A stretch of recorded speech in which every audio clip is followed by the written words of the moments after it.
what's cool about with a mustache, I can feel the bristles against the microphone. That's great. Megatron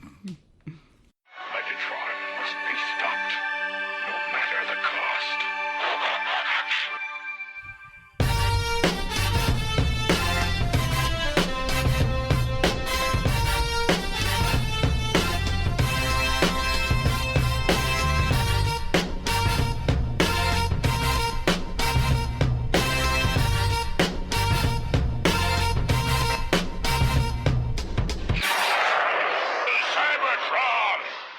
Hello, ladies and gentlemen, and welcome to the Autopod Decepticast. This is your bi-weekly podcast that delivers an episode-by-episode breakdown of the original G1 series. This is our episode number 134. Today we're going to be talking about the core. That would be Transformers G1 Season 2, episode number 28.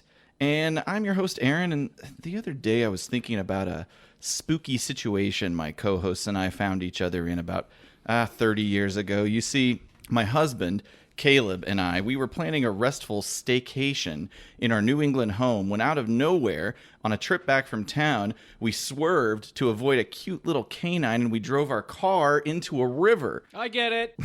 Upon returning home, we realized we didn't even remember how we got back in our own house, and retracing our steps, I accidentally discovered a time-altering desert universe, and Caleb came to realize that we didn't have any reflections in the mirror. Guess what? We're dead.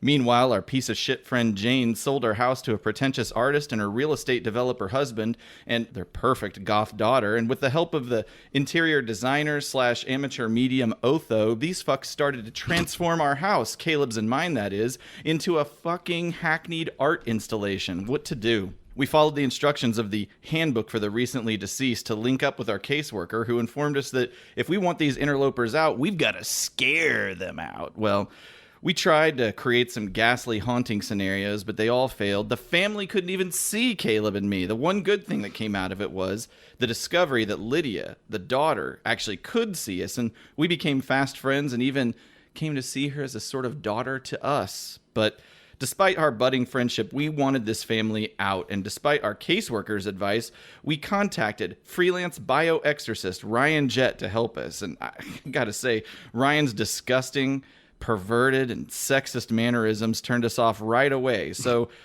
we turned away from him and left him in our nice fucking model. Caleb and I tried one final attempt at the ultimate scare with a Belafonte-inspired banana boat barn burner, but this tactic turned out to attract more intense interest from the artsy tart and her clout-chasing chums.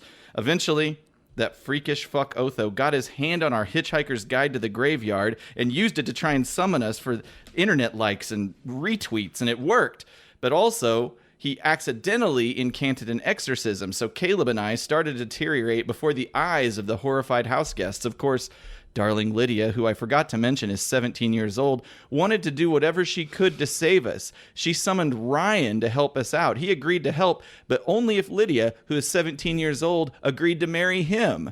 Ryan does his duty, saving Caleb and I, getting right to the matrimony, but then we save the day with Caleb guiding a starved sandworm's mouth hole over Ryan's body and sending him back to the world of the deceased. Well, Caleb and I, we decided to peacefully share our domicile with Lydia and her family, and she thrived, and we threw Belafonte-based dance parties every day. How can you top that? I mean, his music is so joyful. Yes.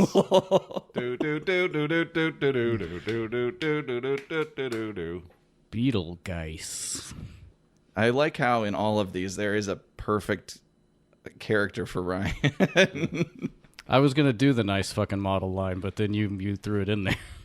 It's funny though. We were just talking about this. I have a button from when I went to see Beetlejuice on Broadway. Yeah, last year in New York. It was amazing.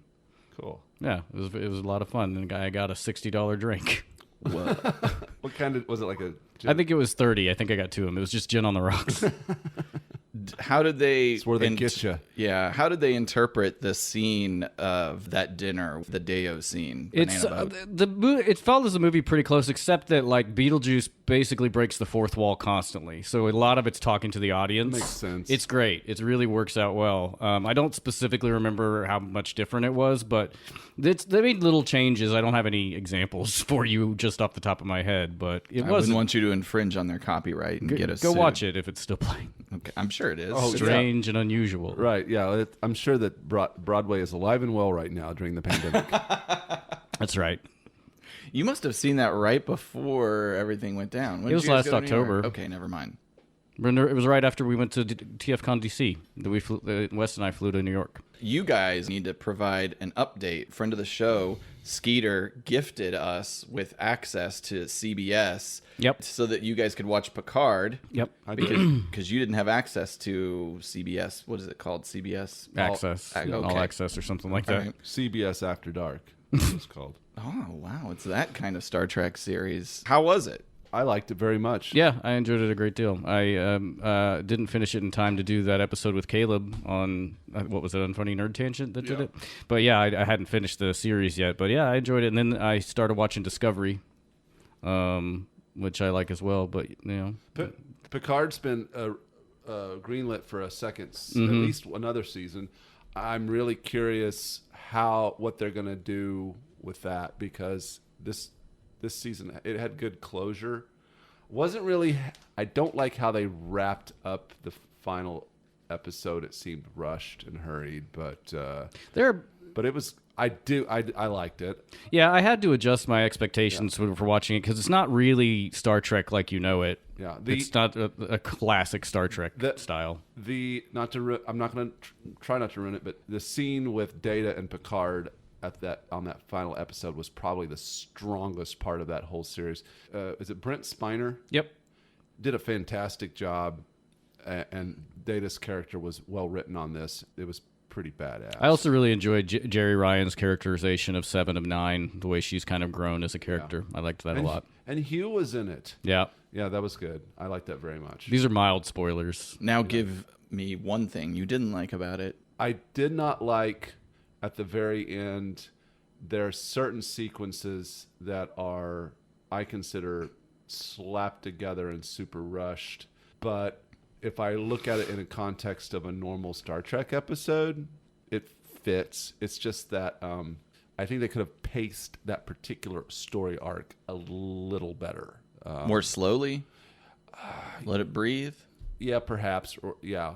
Like the last season of Game of Thrones? Ugh. The last few episodes of Game of Thrones was very problematic. It started strong, and boy, it fell flat really fast. And if you've seen neither of these series, this is incredibly boring. I'm just trying to relate it to the pacing issue. Well, hell, if you haven't seen anything that we're talking about, I'm sure it's boring. What if you'd never watched Transformers, but for whatever reason you listened to this? Well, then you deserve podcast? that. That's the conceit. I can kind of relate to that. But That's true. Is it a good podcast, Caleb? Yeah, it's a fantastic podcast. I think without ever seeing Transformers, our podcast still holds up very well. It's the best. Yeah. So thanks again, Earnie. That was really good. That was really nice. Yeah, thank you, Earnie. I watched all that. That was in March and April. That was at the very, very beginning of the pandemic, and that was a nice way to break into a global pandemic. Was watching Picard. So Earnie kind of helped me kind of ease into where we are now. If there's one Star Trek series that I want to watch and get into, it's Next Generation. good. It's my favorite. It's very good. There are some real bad episodes, but it's overall my favorite. Speaking of, like some of the episodes are kind of AKOM-ish, and some of them are Toei. It is what it is. But there's some. I mean, you just got to roll with it, and TNG was my favorite show growing up.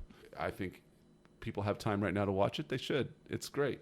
It's fucking awesome. I can't remember if you discovered this, Caleb, but somewhere maybe it was on Twitter and I found it. Somebody had taken and edited a bunch of what's the guy who plays number one? Jonathan Frakes. Okay. He used to host William a Riker. show called it's an Unsolved Mysteries Factor kind Fiction? of show. Yeah. Is that what it was? I And love that show. Somebody I've never seen the show. edited together a montage of his segments of his intros. Oh, and it's then great. Slowed it down about 50%. Do you believe in the power of a curse? Yeah, it's beyond belief, fact or fiction. If you slow, so but funny. if you're listening to podcasts, if you slow anyone Yeah, down, it's true. they sound drunk. It's just the true, fun. It's just the but things the wacky he's saying. things he was saying. Yeah. Like, have you ever looked in your mom and dad's dresser drawers? Did you see it? Yeah. Yeah. It's a long time ago I saw that, yeah. West and I watched that, all the whole run of that show. It's great. Ever gone mountain biking? What do you want to be when you grow up? What's the right tip? Have you called a plumber to your home lately? How superstitious are you? How much money would it take to make you spend a night in the cemetery? You display this as a trophy? You have a pet? A sweet tooth? You believe in the power of a curse? Have you had your hearing tested lately? Planning a trip soon?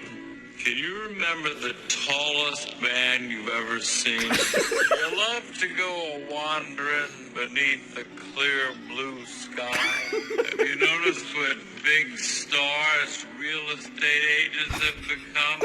Are you careful with Totally. your personal records? Does your computer ever seem to have a mind of its own? Have you ever visited the Chinatown section in a major city? Have you ever visited a flea market? Have you ever visited a truck stop? Did you ever have a job as a waiter? Have you noticed how many successful restaurants are theme-based these days? The curse one's my favorite. I like how a solid 50% of those are things that nobody's ever wondered. I've seen people comment that someone had commented that it's akin to just happening to sit next to a really drunk guy at a bar. And what I really imagine is it's probably what like Cybert's experience was hanging out with you at TFCon LA. I don't know what you're talking about. That was actually not Jonathan Frakes. That was Aaron at TFCon LA. Hey, you like robots? What a great transition. Yeah. Jet, what are you thinking? What are we drinking? Hey! Well, these look beautiful, and the glassware is superb. Have you used this glassware before? I don't know. I don't know. I bought it a while ago specifically for the podcast. So this drink is the Core Sample Tequila Special, which is from page 129. Obviously, I altered the name. This is, you take 2 ponies of tequila. A pony is 1 ounce. The juice of 1 lime, 2 teaspoons sugar or 1 tablespoon simple syrup, 2 dashes of orange bitters, stir contents inside a Collins glass with lots of small ice, fill with club soda, and no garnish except the crushed limes. But I decided to garnish it with hibiscus flower. Excellent. Because it was a suggestion by our friend Johnny Utah on Instagram. Really? Yeah, it was on that. It was on your post. Yeah, Caleb. yeah. That's fascinating. And I'm really curious to try this because I just recently, I have a bunch of hibiscus in my yard, and I've been looking at ways to make it into tea or eat it. And so I'm looking forward to actually eating this hibiscus flower.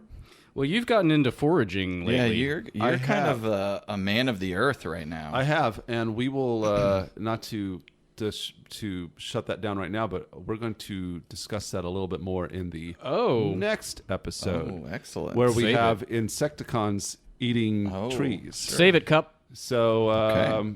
but Well, let's yes, cheers have. on this. This looks is- beautiful. Thank you, let's Ryan. Try this out. Refreshing.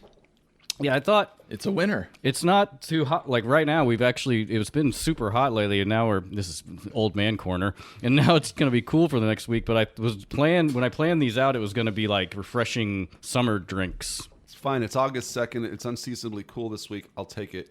The hibiscus flower petal that I just ate doesn't really have a flavor, but it's an Well- interesting texture in your mouth. What you can do is there's certain ways to bring that flavor out. Apparently, I haven't done it yet. If you want to do the tea, you don't really do the petals. You do something called a calyx, and the calyx is like this.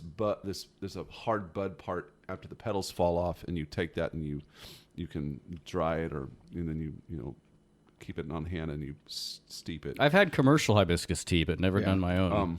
Certain hibiscus have a bigger flavor than others.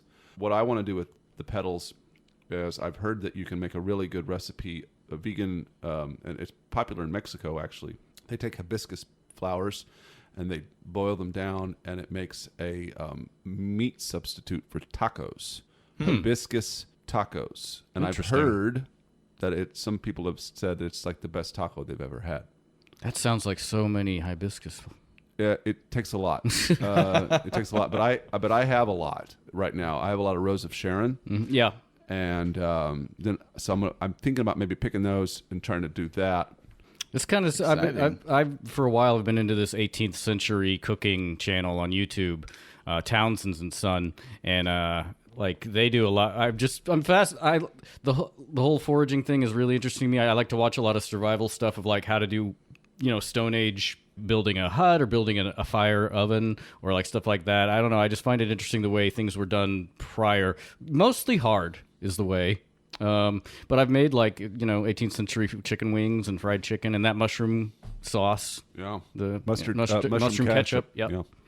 The thing I think is kind of exciting about it is I wonder how many really cool, unique, delicious flavor profiles are lost to history because we're so, I don't know if addicted is the right word, but connected to just processed foods and your choice. Even though it feels like you've got all this choice in the grocery stores, you really don't. Well, and many. There could be, obviously many. More to come on that on the next episode. Yep. Because, Stay tuned. A little preview for you to make sure you're hooked in for I'm going to the next 2 have weeks. the guys experience eating a couple of plants.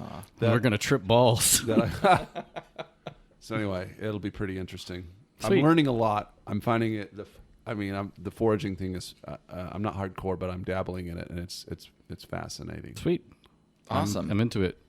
Quick update for our patrons. I think we might be shipping booty boxes next week.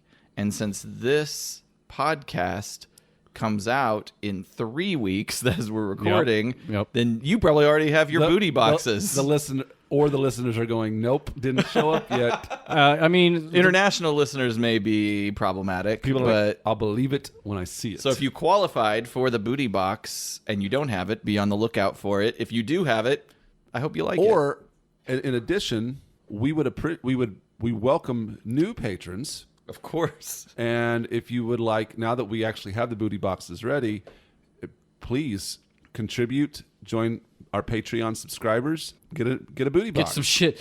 It's good stuff. You'll have too. the benefit of being able to get it sooner. Now the wait won't be as long for you. Yeah, Sorry, pioneers. Life is full of hardship. Although you have to be subscribed at that level for at least 6 months. Right, but they'll get it faster. closer to the 6 month mark. They'll get it faster. Totally, any of the people who get the booty boxes, if you want to put that up on social media, we would greatly appreciate it. That would be great. And I've seen what we're sending out and really go to a lot of trouble to make it quality. So you will not be disappointed if you throw in some bones, contribute on Patreon. It's some really cool stuff. Unless you just hate awesome shit. Yeah, right. And of course, since there's not going to be a TFCon now until Baltimore in October of 2021, this is your chance to get some merch where you normally wouldn't get some merch. So I'd say the money that you were saving back for the cons, throw it at us. Yeah.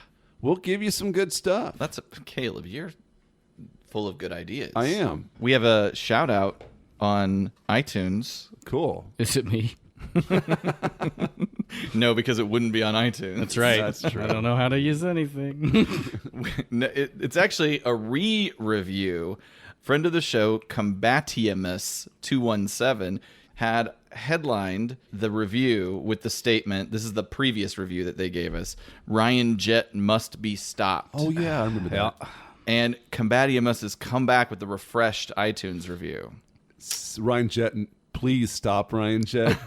I'm serious. The headline is everything you want from a podcast. I don't know how I feel about this one. Okay, good. All right. From Grandma's Givin the Suck parentheses, wrinkled, round, and ready to pound. Did we ever say that? I don't know. I said a lot of things. What? To stripper cops to Starscream, Megatron, and Nightbird three-ways. Also don't remember that. This podcast covers it all. Great podcast for anyone looking to laugh and do quality Transformers information. You guys should do a collection video or a top 10 fave Transformers figures. That would be almost as awesome as never hearing Ryan speak again. Ooh, wicked one. Somebody Can't wait until you guys do the Bay films. I'm telling you, this is someone who is going to kill us. I'd say by the time we get to the Bay films, hopefully I am dead at that point. Ryan, I feel like this person must know you. God, what if it's my girlfriend? To call you out so specifically so many times in a row feels a little suspect, and now I feel like it's a goddamn Scooby-Doo mystery to figure out who this is. Sounds like Ryan's got an admirer. Or an assassin. But it's also paradoxical that Ryan is getting picked on because everything this person seems to like about the show are all Ryan's direct influence. Yeah, it's complicated. That's the Facebook status. All the pervert shit is Ryan. Yeah. I'm a nice boy. We I'm sorry. like it. I like it. They get it. This listener, When a listener dials in on the creepier stuff from our podcast, I always feel a little way about it. I didn't mean to turn you guys on. I'm sorry. that means you, Robinus. I think it's time to get some of that Jesus in our lives. No, I don't think so. Should they hold their breath on the Bay film stuff? Yeah. No, don't. They shouldn't hold their breath because they'll die of lack of oxygen. I could see some Bay film one-offs, like one and done things. Nothing like this. Man, I don't know. Yeah, maybe. Well, you'll just have to replace me with Pizza Toss and Mike. That'll be a great. If you want to hear some Bay stuff, More Than Meets the Pod did a few episodes where they watched them and talked about it. Not in our future anytime soon, at least. Right, you can just keep enjoying the wrinkled sucks. We'll get more of that. Sounds like fan fiction. I don't know if that's directly lifted. I'm pretty sure we did talk about Caleb's 100-year-old aunt purchasing a vibrator. It sounds on brand. I guess I forgot to write a last episode recap. Sweet. You're getting good. It doesn't matter. I feel like you're slowly. Listen, do you want an intro? Do you want a recap? Apart. Do you want a decent moderation of the show? You pick 2 of 3, and that's what you're going to get. You want it fast, you want it cheap, you want it good. So for now, let's get into episode 28, The Core, written by Dennis Marks and animated by 5-time World Hacky Sack champions AKOM. I love it. AKOM. This was a brutal one. Good times. Normally, I watch these like 2 to 3 times. One for notes and one just for watching it and stuff like that. I watched this one 1.25 times. I watched it today. Can't handle I it. rage quit the second time. I watched it this morning while I was dragging out stuff for the garage sale I had at my house. Great. That's about the effort you probably should have put into it. We open on an idyllic outdoor scene. A crystal blue river cuts through the mountains and forest. We follow this stream as we hear its serene, soft, bubbling sounds of streaming water, and we follow it down a waterfall into a natural cave filled with evil technological contraptions. This isn't the worst AKOM animation, but it's still like, well, I got hit with a bucket of shit, but I didn't get it in my mouth. One thing AKOM has going for it is that the animation is actually smoother. They animate at a higher frame rate than That's Toei. as may be, but they don't do. It doesn't matter because it's so like anytime anything is in motion, it doesn't matter how smooth the animation is because it's so bad up against the background. Everything looks like it's made of rubber. It's like. I have this note later when Laserbeak shows up, but like anytime anything's flying or moving in any way, it's just and like we'll get there. But when the Autobots go up the hill, it's just like burp. Nothing is super dynamic, and when they try to do really more progressive action sequences, they execute it in a way as if a high schooler had drawn it out. Is AKOM? I mean, we could research it. Maybe AKOM is like subbing out to like a junior high, like Korean high schoolers. I mean, they're probably involved. Good for somehow. them. They got to make some money. I mean, it's good then. The Constructicons are fucking drilling into the earth, and it seems they've gone too far. The rock is fractured. Stop the drill before everything explodes. I am shocked that based on how stupid this plot is, that they took the time to even bother to include a coolant of water in the drill. And I will say that is I like that they thought of that because It's interesting. it's also realistic. And Yeah, important. that's the weird part. Is it's so realistic. Yeah, water is like this kind of drilling. Because I mean, my dad in the shop, he does a lot of drilling, and there's times when he's been drilling that we have to we add like a certain kind of oil to it just to cool it down. Well, like when you cut ceramics, like the saw that you use has a like water shooting on it. So kudos to them for actually taking that into consideration. Odd that they did. Yeah. Well, they use it as we're a little ahead of ourselves. They use it as the impetus for the Autobots discovering that there's something weird going on. Fair enough. Yeah. Between bickering over who felt the scene was unstable to begin with and the urgent need to seal off this impending disaster, we've got kind of a panicky situation here. Yeah. We got the fucking long haul. He devises a chemical compound that... Well, that's Mixmaster. Well, Mixmaster mixes it up and spreads it into the cracks, and then the rest of the guys use their lasers to, I guess, cure the compound. It's funny because Long Haul says load and unload. That's the story of my life. Really nailing down that I'm a bitch part of his personality. And then I do like the sound their lasers make when they're curing Mixmaster's concoction. It'll be here in a second. It's like that pew pew.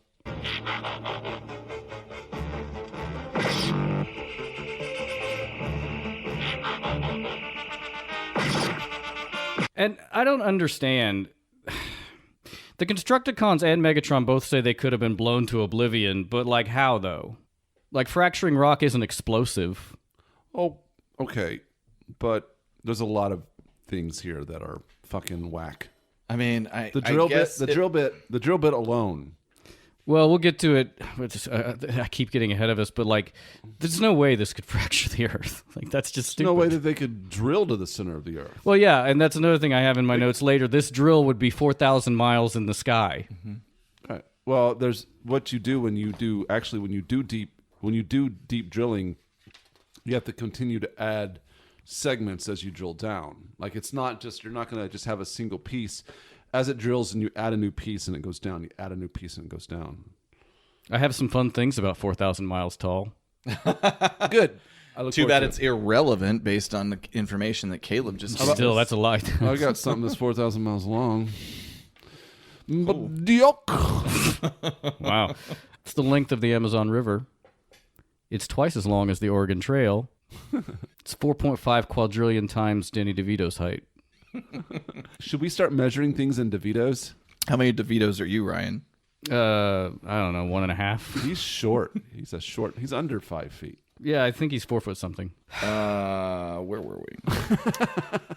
Megatron and Starscream show up on the scene. Megatron berates Scavenger for not detecting the flaws in the rock before starting the project and sends him off to get his geologic analyzer circuits. Like a typical soup would do. The way that Megatron puts his hand on Starscream's shoulder here is very weird. He puts it on top of the pylon. Those spin or things. whatever. I kind of like that. It seems really strange. It makes me feel weird. I like Didn't even it. notice. Yeah, that's pretty. That guy screenshot that guy, put that out there. Starscream breaks down the plan really quickly. We're tapping the Earth's core, in case you didn't figure that out. Starscream is worried about the danger of such a plan because the Earth is a boulder, and like all boulders, it can shatter and kill all of them in the process. Yeah, that's science. That's just science right there. But Megatron takes Starscream to the surface to explain the plan further. He walks through a holographic mountain and reveals a hidden space bridge that the Decepticons will use to hightail to Cybertron if their plan proves to be impaired. You skipped over the part where Megatron says this is the richest energy in the galaxy, is at the Earth's core. Oh, yeah, and they forgot about the sun existing? The sun or any other planet that has a core. Like, I'm sure Jupiter's gravitational field, like the pressure at the core of Jupiter is much more powerful than the Earth molten core of just nickel and iron. Let's presume that it is a good idea to tap the Earth's core. They've got all the infrastructure here to do that, but then how do they harness the energy? What do they... Once you tap it, what are you going to do? Yeah. That's magma. I don't know. This is a real, even for Transformers science, this is a loosey-goosey one. I do like the reappearance of the space bridge. Not that it matters in this episode. Nothing happens with it. I wish I would like to see an AKOM Shockwave. I'm kind of. You did last time we saw AKOM, but he was just there for no reason. I just wish Shockwave was in more episodes. The other thing, this continues that trope of why isn't Starscream in second or at worst third command? How did he not know about this plan? They built a fucking space bridge and Starscream didn't know about it. Megatron plays everything super close to the vest. The only way Starscream could not know about it is if Megatron just built it himself. Maybe Starscream was on some like extended PTO. Or the Constructicons built it and Megatron was like, don't tell Starscream. I get off on him not knowing. I can't wait for him to get surprised. Maybe it is like a tingle in his bottom every time he surprises Starscream. I will say in this situation, Starscream's actually the rational one. It's like a role reversal. I think he kind of often is the rational. Sometimes It seems like it's either one or the other. Like he's a lunatic who wants to trudge down a canyon into some crystals right away. Also, we skipped over it, but that elevator thing they take out of the cave, I'm sure the reason is just because it looks cool. But Megatron and Starscream get on this energy elevator that takes them to the top, but then they fly. I'm like, you built a machine to do what you already do. they like the idea of doing it. It's just like, well, we got this thing. We got this thing. We might as well use it. There's a lot of holes in the earth in this episode. Everything. I've also noticed both the Decepticons and Autobots love caverns. Yeah. Like you said in the last episode, that rocket that was disguised to look like a mountain, inside it had stalactites. Yeah. Right. Yeah, you could drill from anywhere. Well, I guess You don't have to find a cave that's maybe marginally below sea level. I think that and drill from there. I think the conceit on that was that it's hidden. I guess. Yeah, but then they also constructed a holographic mountain to obscure their space That's a good bridge. point. Couldn't they just drill it right there next to the space bridge? Maybe, yeah. I mean, it's all fair. Okay, we're hanging with the Autobots. A bunch of them are racing through some muddy terrain. You've got Wheeljack, Prowl, Mirage, Sunstreak, and Gears. Turns out they're actually racing in what is a semi-dried riverbed. What's the deal with that? Investigation reveals the river has been diverted by Constructicons. I love this part we're getting ready to get to right here, where we're about 3/4 behind Mirage. It made me like driving down the riverbed. It made me think of pole position. Yeah, It's a nice shot. Sega game. Or like, it was also an Atari game. Oh, was okay. Maybe it was okay. Namco. And it made me think of like, there's a scene in 1973's Dawn of the Dead where it's one of those analog games where it's not even digital. It's like a bright background with like, you turn the wheel and your car just goes back and forth. It was very cool. Very cool. So now, Sunstreaker, what the fuck? Why is he in charge?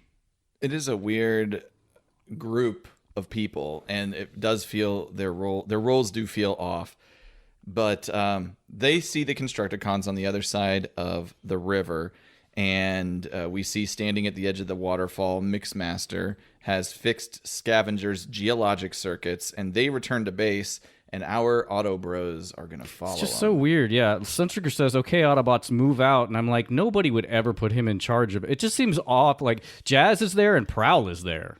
They seem way more into the chain of command than fucking Sunstreaker, who's just an ass. Right.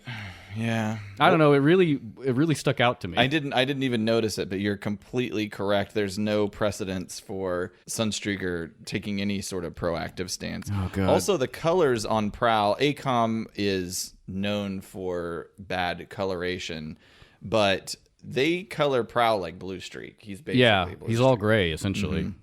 By the time the Autobots get to the edge of the waterfall, the Constructicons are nowhere to be seen. But speaking of the Autobots being and seeing, Laserbeak is flying overhead, and he flies to the cave and reports the knowledge that the Autobots are onto them.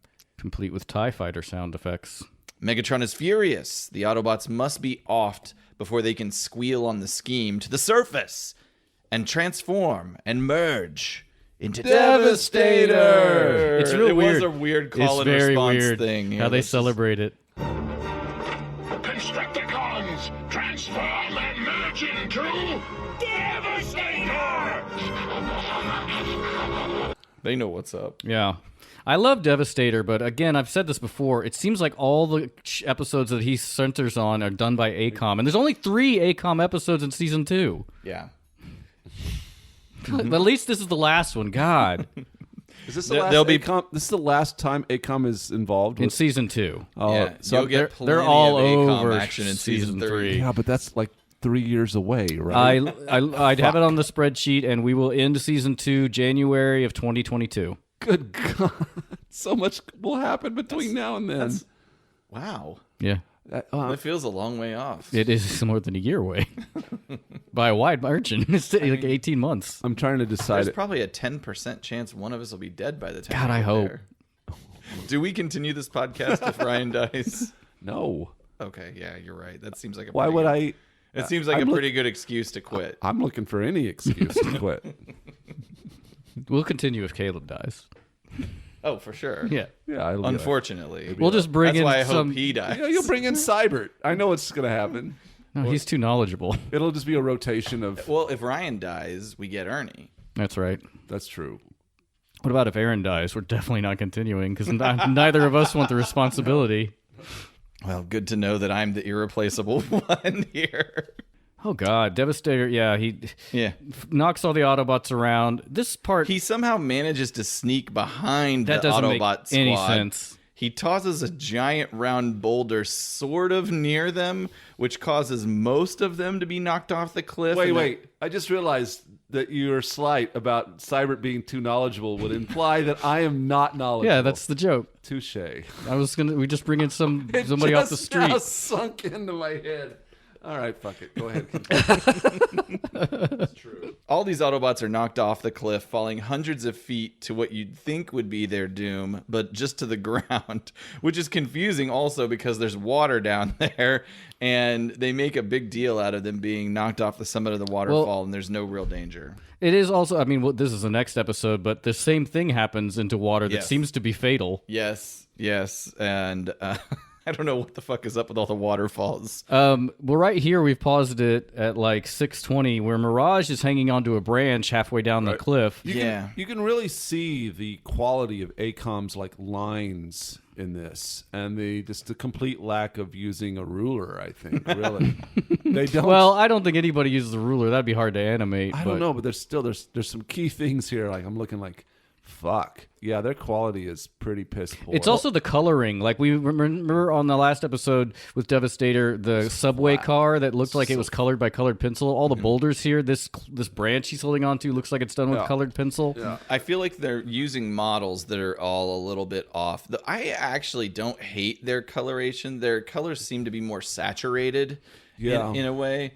But yeah, their models are just not good. And just the action isn't as good. Their explosions, I think we've talked about that, aren't Their as lasers, interesting. the battles in general are terrible. This part where Mirage is hanging on to this branch, he says, "I may shatter when I hit, but the Decepticons will never find my pieces." And I'm like, what does that mean? first of all, I think I have 6 questions. What?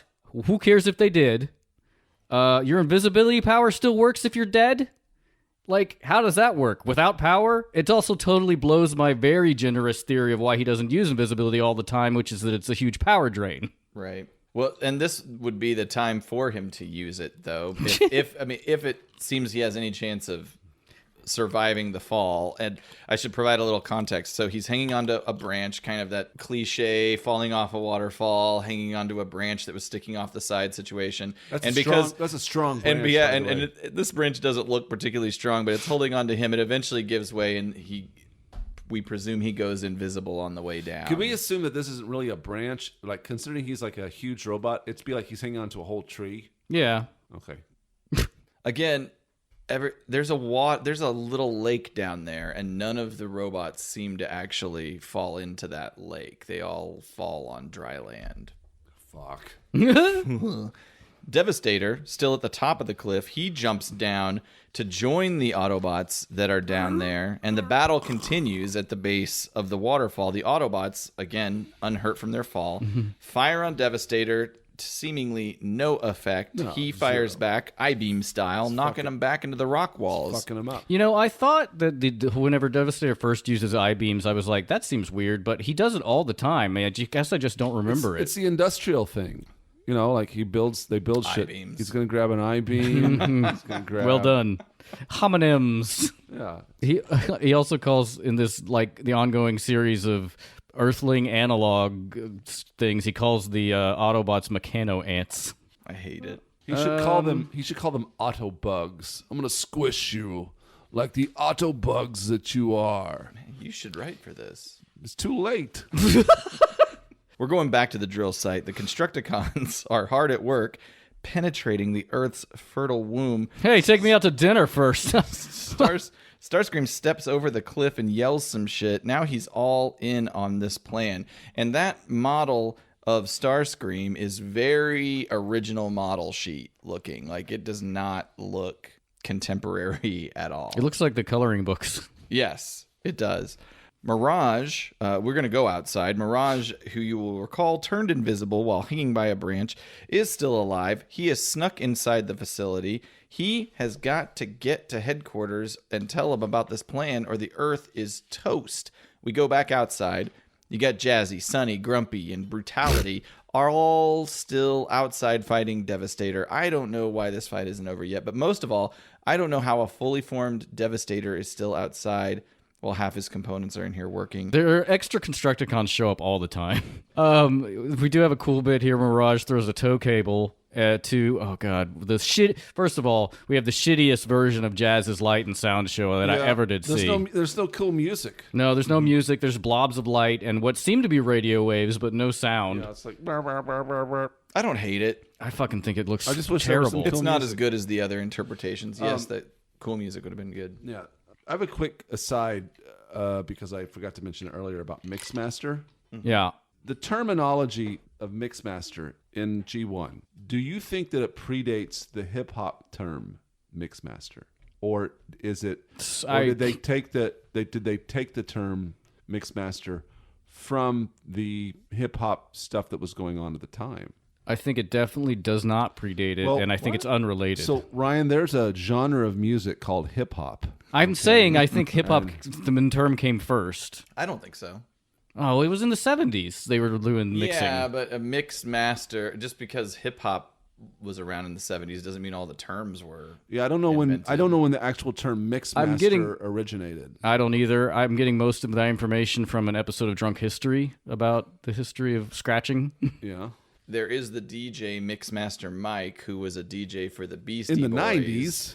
That's the only reference to Mixmaster I really know of. Anyway, I think it's completely unrelated because they're just like talking about chemicals. Do you think that I they're think- related at all? No. If there's any relation, it could be hip hop being influenced by this. This is way before hip hop was mainstream. There are a lot of rappers and stuff that like Transformers. Let's never forget the Decepticon gang coming out of Brooklyn. It's true. Oh, wait a minute. Listen to this. There was an experimental bomber designed for a high top speed back in the 40s called the XB-42 Mixmaster, which seems to have predated all of this. Well, it certainly does so far. So it makes it possible that the term Mixmaster here is completely not influenced by hip-hop mixmastering. I think they're all three completely independent of each other, and it's just a cool term. I agree. Maybe you're 80% right. agree with Ryan. Yeah, I think For once. so. There's another. Shocking. There's another use of the word Mixmaster that's from the 40s. So, okay. So there we go. That was enlightening to me. I don't know about our listeners, but okay. There we go. As we said, Mirage shows back up on the scene. He chucks a grappling hook at Sunstreaker. We were just bitching about that Jazz distracts Devastator with a less than fancy light show, and while that's happening, Mirage and Sunstreaker surround and trip up Devastator with that grappling hook. They Battle of Hoth him. Where the what he's talking about. the snow speeders, they tie up the AT-AT walkers. Oh yeah. That's right. That's a fun part of the game, I think, Rogue Squadron. That animation of Devastator Just falling tipping over. is so fucking It made me lame. think of that episode with the Sun Needle where Ironhide just goes like he doesn't even move. All right, Devastator's down. Let's get the fuck out of here. Back to Autobot headquarters. Teletran 1 confirms that this drilling operation will no doubt shatter the earth. Is this the longest we've ever gone before seeing Prime in an episode? We're like a third of the way in already. Over a third. Almost half. Yeah, it's a ways in. Yeah, but yay, Chip Chase is here. I'm always happy to see Chip. He works with Wheeljack to create the what do they call it? The fucking Dominator discs. From what I understand, this true. is the first episode with Chip Chase where there's no Spike. Yeah, I think you're right. I think this is the only one. Yep, I got that right. I'll be. See, I think I had that's that. one of his 8 notes. It is not. Nice. That was just out of my ass. Damn. Good job, accidentally. Yeah, I read it on the TF Wiki. Okay, great. This is the second AKOM episode with Chip Chase, right? Yeah, he with wasn't his- in City of Steel, It was in the Autobot run. right? This is the AKOM thing where they have him in a blue jacket. Yeah. Well, Prowl makes the case that Devastator is going to make the job they have before them, which is stopping the Decepticons from drilling into the Earth's core, very hard. Luckily, Chip and Wheeljack just happen to have developed a Dominator disc to override Devastator's circuits. All we have to do is secretly place one of these discs on each of the 9+ Constructicons, and when they form giant mode, well, you know what's going to happen, boys. He's going to be there. Right. It certainly brings up ethical questions, but also questions of like, why not just put them on all the Decepticons if you're going to go that far? They make the inference it only works once they get into combined mode. Makes all the sense in the world. It's just like the Fixatron. It's just whatever. Assemble a commando raiding party. That is probably high in my running for my favorite Optimus order. Can I have an answer for that, Optimus Prime? A Dominator disc to override Devastator's circuits. And bring him under our control. Devastator under Autobot control? Sure. We secretly place one of these on each of the Constructicons. When they all join together, Zap! Our Dominator discs will make Devastator ours. Look at Wheeljack coming in trying to get some sort of like credit on this Find whole out thing. tonight, Chip. Assemble a commando raiding party. I just thought it was cool. What happened to freedom being the right of all sentient? This is what I'm saying. It brings up a lot of ethical questions. It's like Prime is interested in some slaves. Yep. Back to the falls, Oh, God. which you'd think would be guarded since the previous group of Autobots got away and were definitely not going to be silent about it. But whatever, everybody's here. Ironhide freezes the falls, which stops the flow of water that was cooling the drill. All the way to the ocean, Ryan. So I'm Ice even 9 leaving this shit. even leaving that aside, like freezing there's no way you could freeze that river. Do you know how much nitro nitrous oxide liquid nitrogen that would take? How much? Well, I have How many DeVitos would that take? in DeVito joules. They would take, well, for example, it takes a half gallon of liquid nitrogen to make an equal amount of ice cream. So, I don't know, So they million gallons? That's a lot of DeVitos. DeVito-units of cooling. DVUs. How much does DeVito weigh? 7,500 pounds. Wait, what he does? That's incredible. He's efficient the I way bet he DeVito keeps weighs. that I bet control. DeVito weighs probably, considering his height, probably weighs a while and a half. I would say 200 pounds, probably. No. Look it up. No, dude, I weigh. Like that's gonna be on the Do you internet. weigh- You think it weighs more than that? No, he not weighs less. I think he weighs under 200. I think he but- weighs around 100, probably 50, 160 pounds. No way. I He's weigh under- 140 pounds. But Yeah, you but- got him by inches. Yeah, you got him by quite a bit. We have to look it up. You now. have DeVito by When you like say at least look it 0.25 up, what- DeVitos. Just look up how much does Danny DeVito weigh. They have height and weight. I can't on imagine a man IMDb. under 5 feet weighing more than Okay, 200 Google. pounds unless he's morbidly obese. He is. He's not morbidly How much obese. does Medically, he is. No, he's a How little much man. does Danny DeVito weigh? Here is information from WikiBio. 176 pounds. All right. I can't believe this is available. Why wouldn't it be? He's an actor. He's 4'11". in 176 pounds. That was pretty close. No, you weren't. Yeah, no. That's 25 pounds off. Yeah, You were. Caleb was like 13 pounds. You said off. over 200. Well, by Price of Right rules, you were right. You win. $1. Price is right. $1, Bob.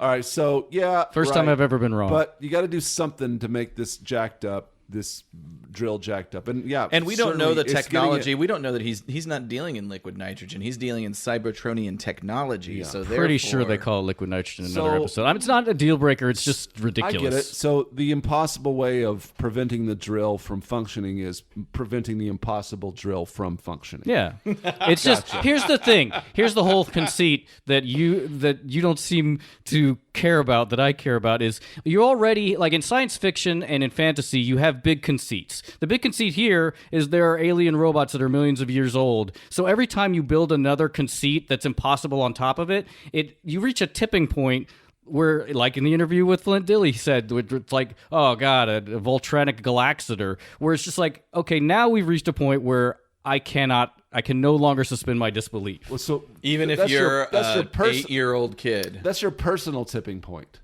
Yeah. Okay. What else do I have to say about except my personal opinion? But you have to put it in the context of who the actual audience is. I'm saying watching it, and we only are able. Yes, it's a kids show, but what else? How else am I supposed to review it? Oh, I'm not mad at you. No, we're just saying like I'm just your elevated levels of anger. I'm just saying every time something stupid happens, it pisses me off more. I think you're just mad because it's an AKOM episode. I am. That's not helping. That's certainly. We're already at an 8 on my irritation scale. Okay, fair enough. You're already coming in hot because Yes. of this thing. Yes. just like this You know drill what? bit. I will accept your anger, and I will validate your emotions. I in like this that was funny, Aaron. Thanks for listening. Sorry, I didn't listen at all. He's coming in hot like this drill bit. Thanks for telling me again. Yep. The Constructicons recognize the problem immediately, and are they going to take that same elevator? Yeah, but they take it in a weird way. I'm surprised they didn't just turn into Devastator and fly through the ceiling of the cave, since that true. happens It at happens least later. twice later. I gotta hand it to Devastator. He's a fucking badass. All right, so problems. Problems with the drill. It's getting fucked. I don't know if I'm not going. breaking down. What what the fuck is happening? I don't know, man. For some reason, this is The not working. lack of running water is actually also causing your computer to not function That's correctly. true. Let me. Did somebody stop the river flowing to your laptop? Oh, I did have the note. I guess I was so angry at the time, but I did put the note. It's a pretty solid idea, and I'm willing to forgive the physics. Yeah, they all turn into vehicle mode and get on the elevator. Though the elevator looks weird, it doesn't look like a day before. It appears that there's no platform because they come up from bottom up. It just looks like they float through the sky. They floated on the first part of it too, like Starscream and Megatron. But there was a floated as well. platform, though. But there wasn't on the first one when there was no platform. Oh, there was it never a wasn't. platform. But It just then, look- yeah, it but just then looks different. later on, when they did it again, there was a platform, and now there's not a platform the third time. So it's like sometimes there's a platform, and sometimes there's not a platform. Make your fucking mind up. Yeah, make your fucking mind up, AKOM. AKOM. So the Constructicons have taken the elevator. They're at the surface. What's going on? The Autobots have all taken position to attach these Dominator discs to each They're just of the hiding in Constructicons. holes. One by one, they apply the discs, with the most stylish application being awarded to Jazz for his skipped stone It was pretty technique. cool. Yeah, he skips it off the ground because he's got to be extra. But the thing is, he could have just... Tapped it on. He just could have tapped it on. The guy drives right by him, but he lets him drive by and then does some flares. So Heads up, dummy. He's really peacocking. That sounded more like Red Fox. I will say, Because you said dummy. It's true. Yeah. I will say, I'm impressed with the Autobots' ability here to actually get a plan in place and do it. Yeah. Yeah, it's a good plan. They actually and they execute. Yeah. This is actually where we're getting ready to. Well, I'm just we'll glad get there. Prime could bend his morals to do this plan. It's true. Prime is gathering up the Autobots. He drops a Cage. sort of a cage, shark to cage. collect them and bring them back up. And as they rise back up to the top of the cliffs to get out of there, we see a scope sighted on the Autobots. Is this their end? We'll know more. Go to commercial. After the break. I will say that Prime probably could get behind this plan because I do the same thing at work. Like it wasn't his idea; it was someone else's idea. It was Chip's idea. So if there's any shit that happens, he can just blame Chip Chase for it. Right. I empowered you, Chip and Wheeljack. This was your to idea. do this. Yeah, but this conceit of the idea is I'm making a slave. Perfect. Just blame Chip. Okay. Long history of that working. That's out. like that's some real Nazi shit there. Where it's like I was following orders. I like how I just said that I do that at work. Yeah, I caught that too. I don't really do that at work. We're editing that out. Good walk back. Okay, yeah. So we're back from the break. commercial. Starscream is about to snipe the Autobots, but Megatron steps in. Starscream accuses him of being a traitor. Yeah, a real role reversal. Immediately. But Megatron has a plan. He seems to be somehow... It doesn't make any sense. He's aware of the Autobots' plan to take over Devastator. I have a lot to say. I fucking hate that. Like, that's a cheat. That's a straight up cheat. There's no way he would be aware of that. And it really takes that's just there lazy. Are ways he could be aware of it, but they did not show those ways. Why kill these guys now when we can kill them all? Except later. Except maybe one more of them. That's another point I had. Just fucking kill them now. It doesn't make sense. Yeah, kill him now. And you got Optimus Prime. They shouldn't even have this whole sequence in here, but I guess they're but to your point, Ryan, they needed some foreshadowing. These are two different issues. Issue 1, how could he know? They've shown a Decepticon tape character sneaking into Autobot headquarters so many times. They could have just had a brief one shot of while they're talking about that. You just flash to Laserbeak's head watching that, and that issue would be solved. Yeah, it's impossible for him to just deduce it. Right. Also, I like how they call it, he says gain control of a Devastator. It's weird. Well, they do have at least 9. If all you need are 12. You need to make a tiny Devastator out of 3. I will say kudos though to Optimus Prime having a cool thing in his trailer that can lower and raise Autobots. Yeah, it's shark cage. It'd been nice if he could have used that earlier in the episode. It's like every time that the Autobots. Oh, they jump down the cliff. Every time there's a different method. Well, we did get to see Jazz still does have that grappling hook, but as we saw, Mirage has it too. But Jazz is the only one we've seen consistently use it. Not such a special ability after all. Megatron, again, he stops Starscream from assassinating the Autobots because his rationale is that there's an opportunity to destroy all the Autobots instead of just 6 of them. So the Decepticons position themselves from afar on a mountaintop, and they're firing right into the incoming grill of the Autobot forces. Megatron sends in his troops, first the Seekers, then the Constructicons, who form Devastator. Wheeljack and Chip Chase unleash their secret technology to take control of Devastator. I might point out the river is still frozen whenever all this happens.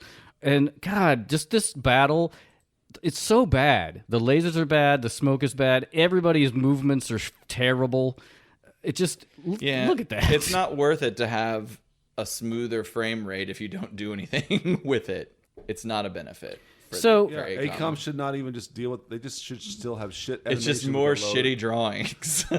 Yeah, and I would say that normally I'd complain about the convoluted nature of Megatron's plan here, because why not just take off the discs and have Devastator pretend to be under his control, the Autobots' control? Yeah. My only conceit to that is maybe Devastator's too dumb to yes and.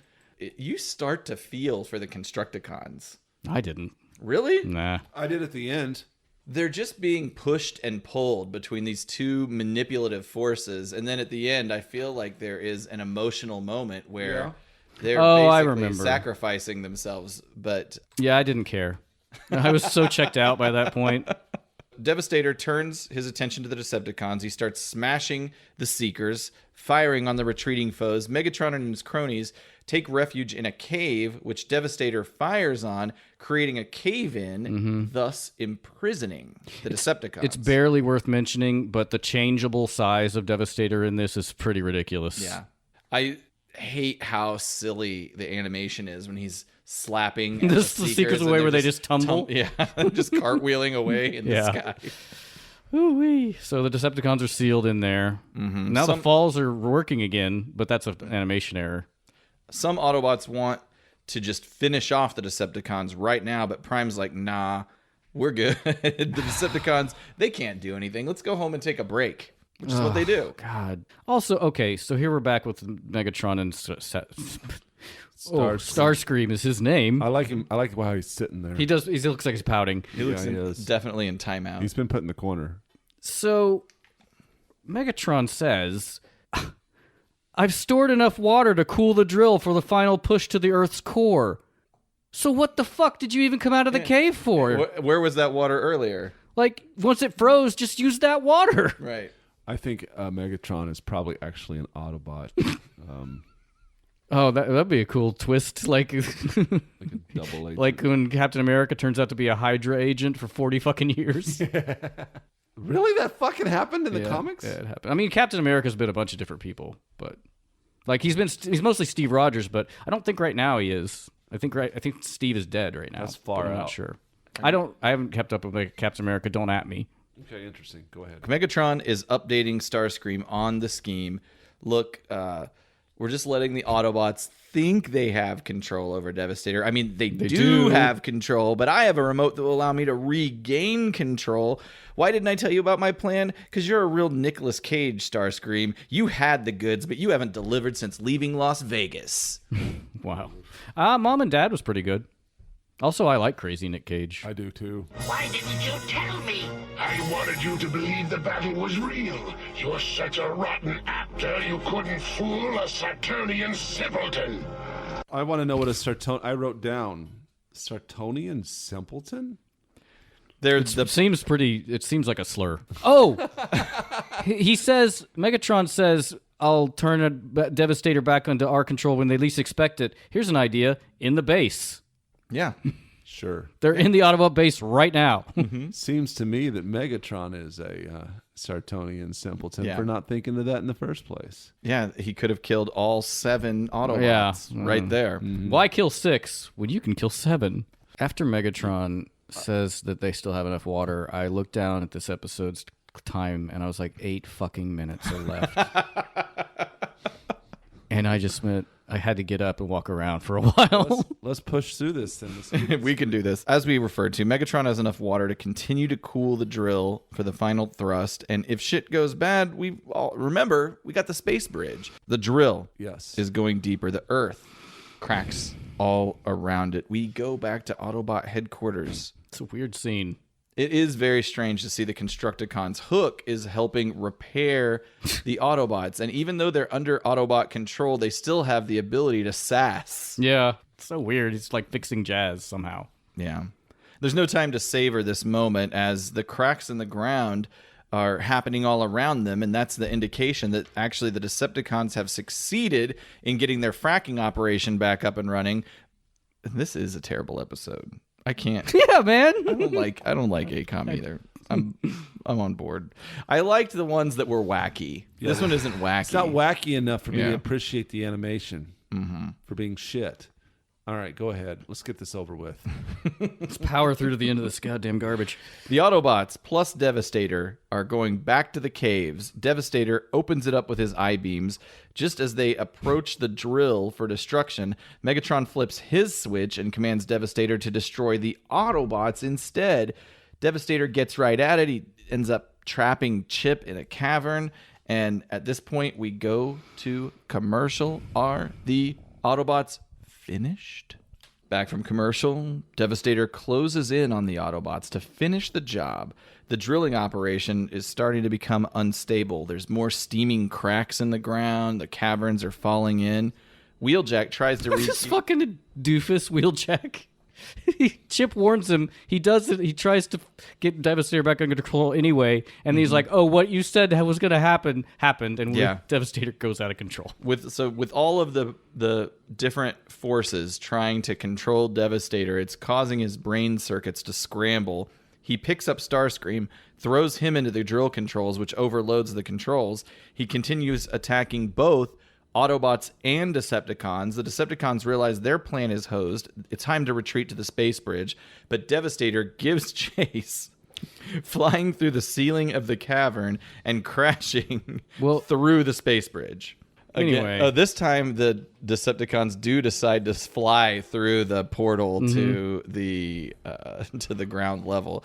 But yeah, Devastator flies through the ceiling of the cave and just busts through the space bridge. I know it's not very cinematic, but why couldn't they have just, I don't know, well, we're not even there yet, but why not just shut off the power to the drill? Because it's lost control. Presumably, if it doesn't have power, it wouldn't keep going. They didn't build one. They didn't build a switch. If there was a problem with the large Hadron Collider. Is that how you pronounce it? Large Hadron Collider. I think it's If Hadron. there was a problem with the Large Hadron Collider, could you just unplug it? You could just pull the mains power switch, like the breaker. And with doing that, I mean, I guess it also depends on the forces that you're dealing with. If that drill going so hard and so strong, and if you were to just do that, that would be problematic unto itself. I don't see why it would some just- things need to be slowed down. Powered down. Only if you're worried about destroying the drill. Right. But that might be explosive unto itself. I mean, we're already in speculative territory where drills will explode the planet. It's fucking... I wish I had a picture of Caleb's face right now. Top. The Decepticons realize they're deep-fried fucked along with everything on this planet. But wait. What if I told you that maybe the Autobots and Decepticons could team up? I do like that. They could let Chip and Wheeljack both access both Devastator controllers and do some science shit and regain control of Devastator. You'd slap me in the face if I told you something like that. Ah! But a matter of fact, that is what happened. As soon as Devastator regained his senses, Megatron commanded him to get downstairs, get back to work, fix the drill, save our ass. It was a little out of place and silly, but I did kind of like where Scavenger was like, "It's been an honor to serve with you."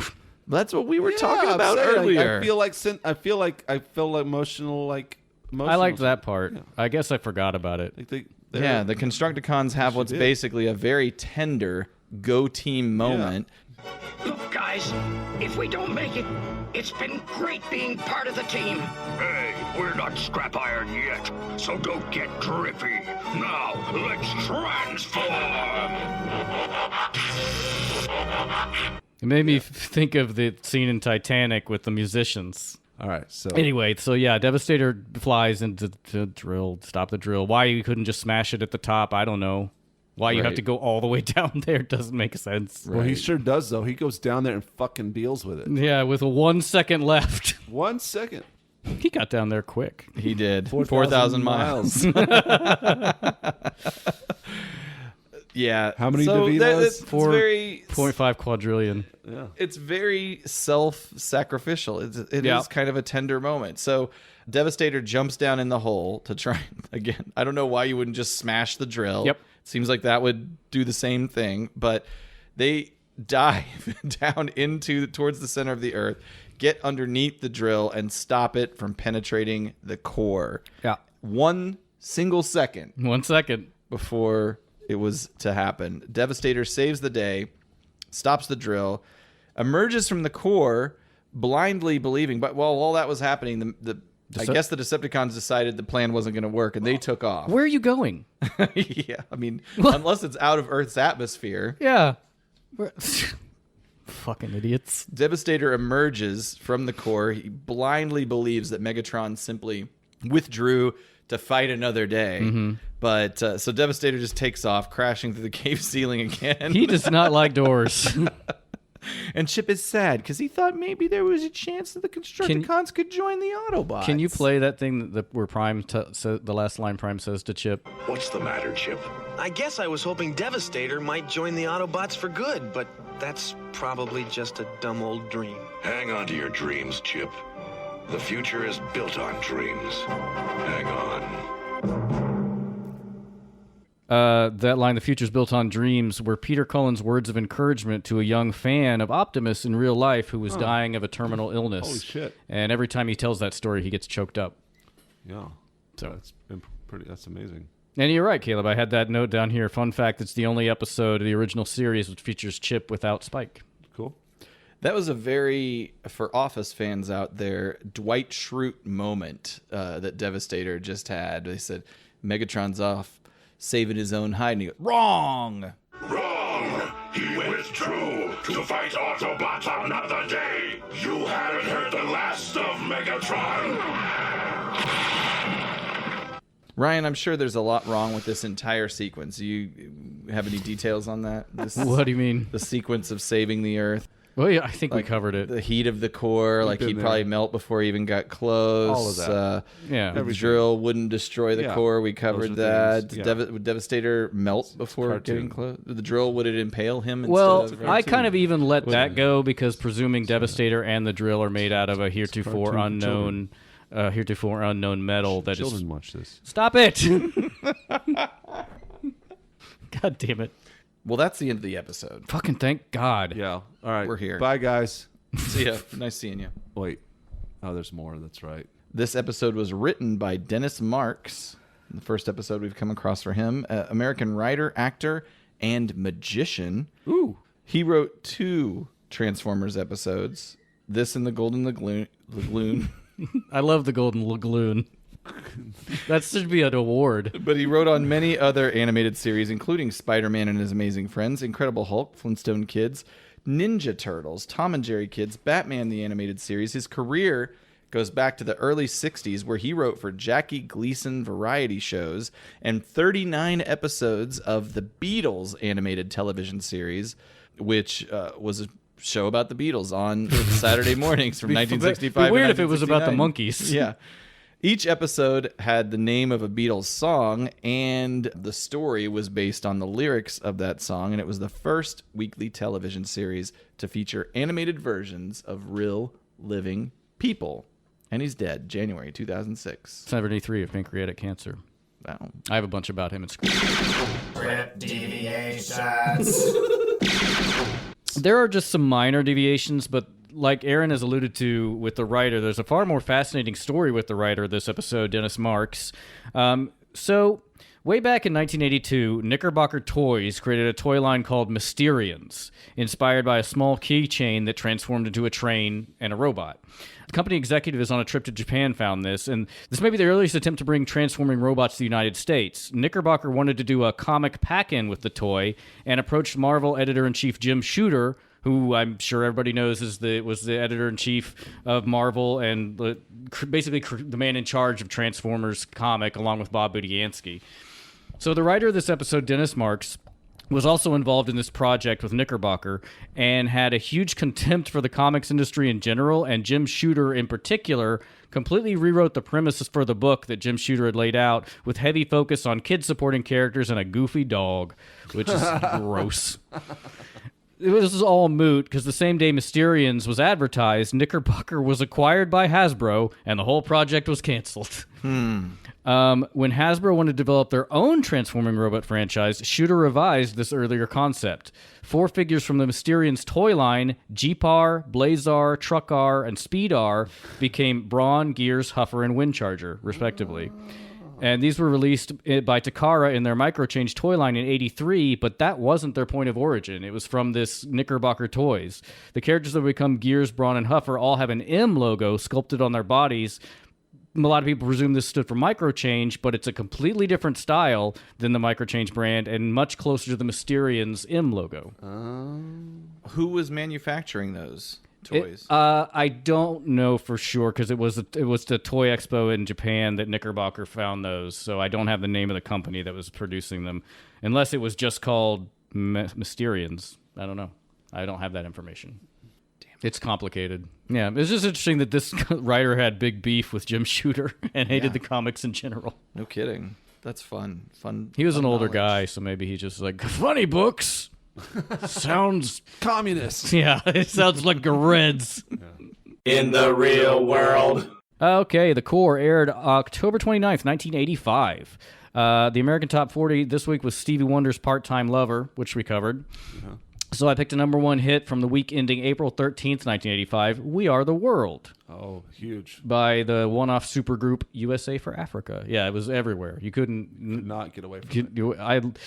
Harry Belafonte, if you don't know, created the idea for a charity song for the United Support of Artists for Africa, a nonprofit that would provide hunger relief in Africa, Ethiopia in particular. There was a huge drought in Ethiopia from like 82 to 86. And so this song was released in March of 1985 and became the fastest selling American pop single in history, the first to go multi-platinum, which it went quadruple platinum. It raised $63 million for humanitarian aid in Africa, which is $150 million today.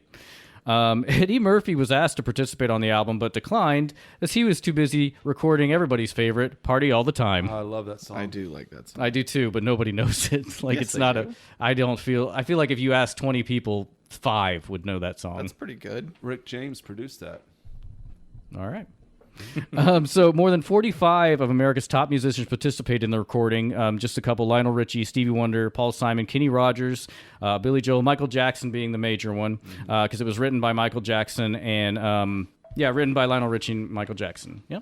I did not have any idea you would talk about this, so the Belafonte. Yeah, we've got a second We're Belafonte bookending this thing really Well, that's nicely. true. Yeah. Wow, that's amazing. The chorus was weird. Like, there were a few standouts. Dan Aykroyd is a weird one that was in there, and then a whole mess of Jacksons. Michael Jackson took this super seriously, and as of the producers, there was a sign over the entrance to the recording studio that said, "Check your egos at the door." Nice. I tried to find it. I couldn't find it. I'll have to find it to post before we do this. But there's a video of Michael Jackson taking Huey Lewis aside because I guess he felt he wasn't taking it seriously enough and trying to tell him how this part of the song is supposed to go. And there's a video when they're recording it where Michael Jackson's behind Huey Lewis, and as Huey Lewis sings the line, Michael goes, it's just a look of disgust that comes over his face. Michael Jackson, a bit of a perfectionist, as we know, because he was beaten into being a good singer. Yes. Yep. So if you're going to manage an effort like that, you have to somebody's got to be in charge. Yeah, absolutely. And you got to put a rule like check your ego. Like, you don't have to be a part of this. Right. See ya. Michael Get out. Jackson Michael Jackson's going to be the person that can probably get away with that because he's right. He was the biggest star in the king. world. Yeah. Yep. So yeah, that was the song. Number one at the box office was Death Wish 3, which we covered back in episode 127. So I picked the number one from June 30th, Pale Rider, which probably you know, Caleb. I do. A mysterious preacher, Clint Eastwood, protects a humble prospecting village from a greedy mining company trying to encroach on their land. Yep. This was, again... He kind of does, in a way. I haven't seen it. It's a great movie. It's a really interesting one. It's one of the Eastwood's Nameless Drifter, Man with No Name movies. Yeah, but it's an interesting one that it's one of the last ones he did because this one was in the 80s. Yeah, this was his first Western since Outlaw Josie Wales in 76. Oh, that's a good one, too. And then his last prior to Unforgiven in 92. Yeah, this was technically one of his last of that canon.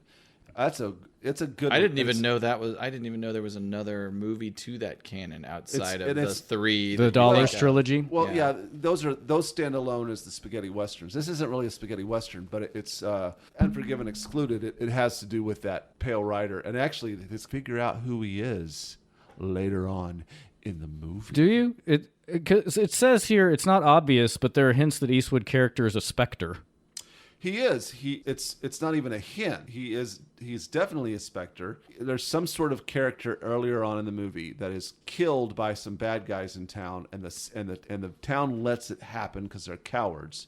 So the Pale Rider. So he comes back as a specter. Basically, teaches the town. He kills the bad guys, but he teaches the town a fucking lesson. Can everybody see him? Is this? They don't. He comes back as a different person, but he is manifesting real physical interaction. Oh yeah. He's a character, and they all latch on to him because he's a tough guy that can solve their problems. Mm-hmm. The difference is he makes the town do certain things that kind of expose their makes them acknowledge their weakness. Yeah, and pay for it. Mm-hmm. He basically convinces the town to he says we're going to paint the town red. Oh, that's where. And he makes them all paint all of their buildings red. Gonna paint your wagon. He makes them look. He exposes them as fools and cowards. So basically, I don't know if you guys have seen this movie, but this sounds like the movie The Wraith was remade from this. Could be. It's a movie with Charlie Sheen who dies, is murdered, and he comes back as a mysterious car-driving specter. I didn't realize Pale Rider was that late. Made that late. 85. That's interesting. It was made $41 million on a $6.9 million budget, highest-grossing Western of the 80s. It's a good one. In an audio interview, Clint Eastwood says is an out-and-out ghost.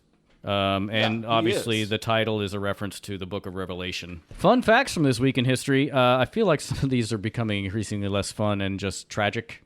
In a reversal of a previous statement, the Pentagon said the military will automatically dismiss anyone who acknowledges in an AIDS screening process that they have used drugs or had homosexual contact.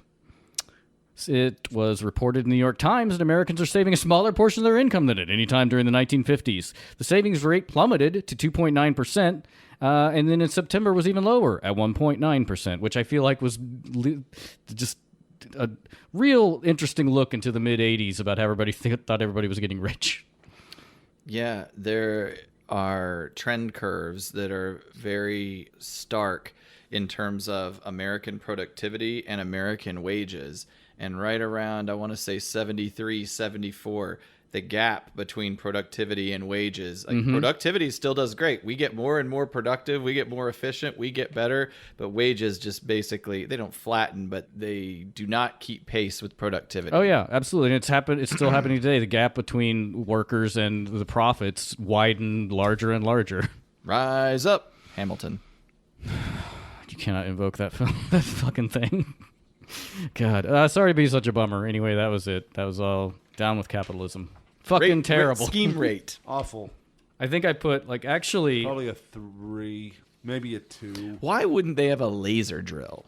Why would they do... I mean, we've already postulated that their scheme is bad in the first place. They should do it on another planet. Even if their scheme worked, it shouldn't work. Even if they could have a 4,000-mile drill it would have failed, put bits on top of bits. If they would have successfully drilled to the core, they would have failed anyway. Because the drill bit would have just melted. Or just the whole thing would collapse upon itself. Yeah, it's a horrible scheme. It's a bad idea.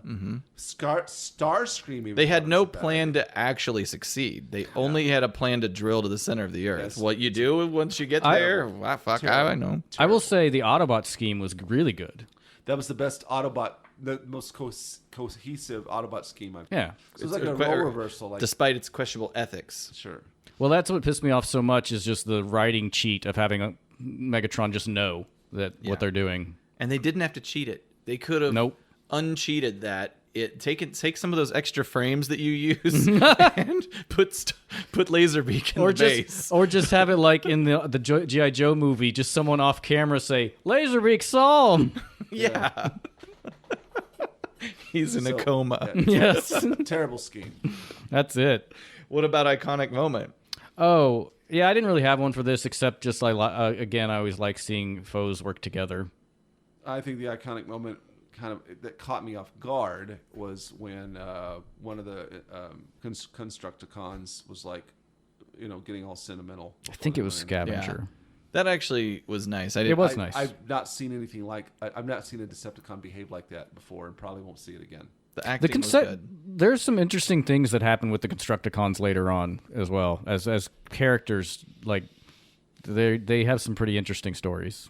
Good. I just wrote down Jazz skipping his Dominator task on the Scavenger. That's a cool trick. Who could forget it? Next time on the Autopod Decepticast.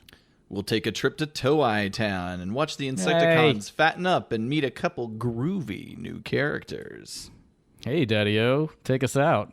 If you'd like to support us, you can do it one of two ways, via Patreon or through some merch at our store. And I'd argue if you're on Patreon, don't buy the merch at our store. Don't bother. You've done enough. Just be like everybody else and don't. Yeah, you're better off actually joining Patreon to get the merch. It's true. It's a better deal. It is a better deal. Just do that. Yeah, I like it. But other than that, you can continue to listen. Apple Podcasts, Stitcher, Spotify, Google Play, and TuneIn. Apple Podcast users, leave a review and update that review as often as you'd like. Don't be as creepy. Well, no, I'd say be creepier. Yeah, I'm just kidding. That was fine. It was fun. Follow us on our social media, Twitter, Facebook, and Instagram, all of them at APODDcast, and the web presence, autopoddecepticast.com. All right, good episode. Hey, AKOM. bye. AKOM.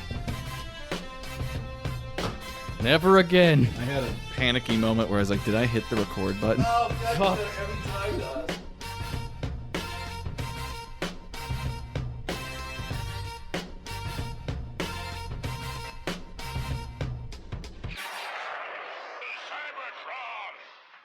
We can. I just figure we could go ahead and get it out of the you way. have it? Okay. Yep. Well, why don't you do it then, Ryan?